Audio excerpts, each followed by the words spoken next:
Welcome back. Now, Wishlist Member has an interesting set of features for individuals that you want to have access to specific content, but only if they have joined by a specific date. And the reason this system works is because Wishlist Member protects specific pages with specific membership products that you are going to set up. So inside of Wishlist Member, what you're going to do is you're going to go to your content control area.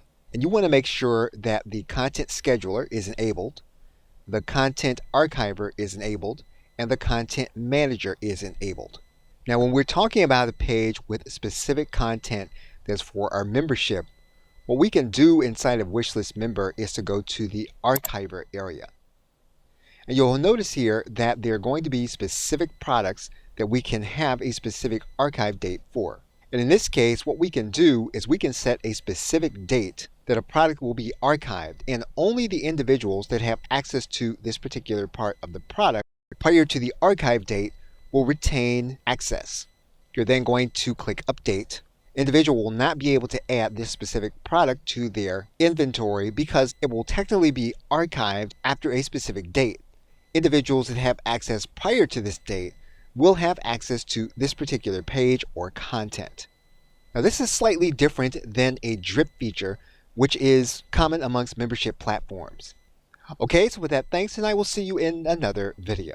Welcome back. Before moving on to content scheduling, an important aspect of managing your membership site needs to be discussed. When you purchase use of a course platform, you're basically purchasing an all-in-one system. It is possible to direct people into a course platform using an external system like an affiliate network or a shopping cart like ThriveCart. That same feature exists if you choose to deliver your content in a WordPress-based platform using a plugin like Wishlist Member. And it's definite that using platforms like Vimeo in order to serve your video will be more work than if you just uploaded everything to your all-in-one platform. You're going to want to be careful about relying on one platform for all of the features inside of your membership platform. The more independent processes you have, the more you'll be able to switch out and interchange if one part of the process starts to go wrong. That will not be the case with a course platform. If one thing goes wrong, you will not have access to the entire revenue stream from your membership. And so as you construct your membership, you'll want to give thought to having some level of independence for different portions of the revenue stream. This will especially be true as you notice more and more platforms will be combining the features to give you one place to execute your entire membership.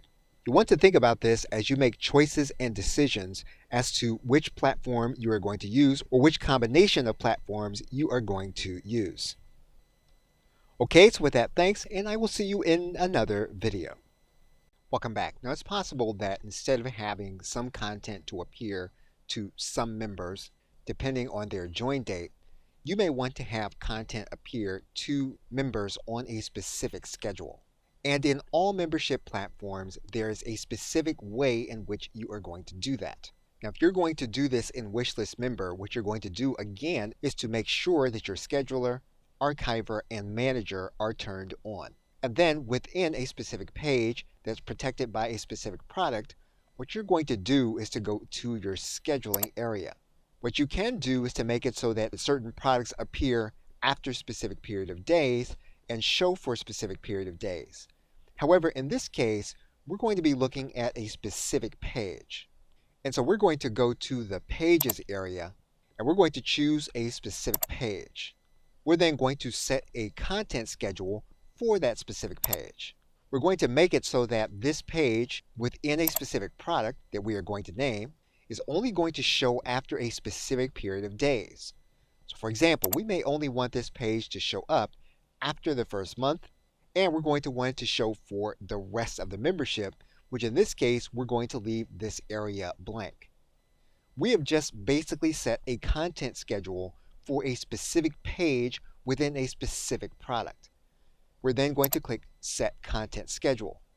And basically what we can do within Wishlist Member is we can schedule specific aspects of specific memberships to drip to the participants on a specific schedule. You can do the same thing in platforms like Teachable. For example, if we go into the drip area, you are going to be able to set content based on specific sections inside of your curriculum.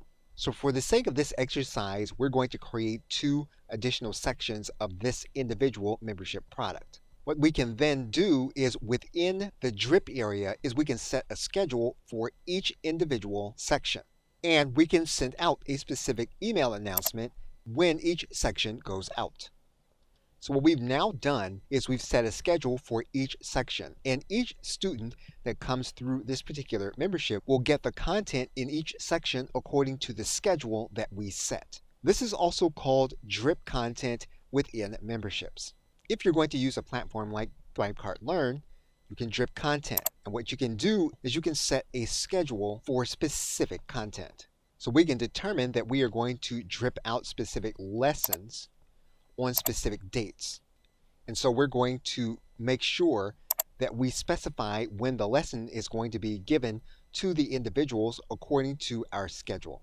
So regardless of which platform you're going to use, you can make sure that individuals that join your membership will get that content on a specific schedule.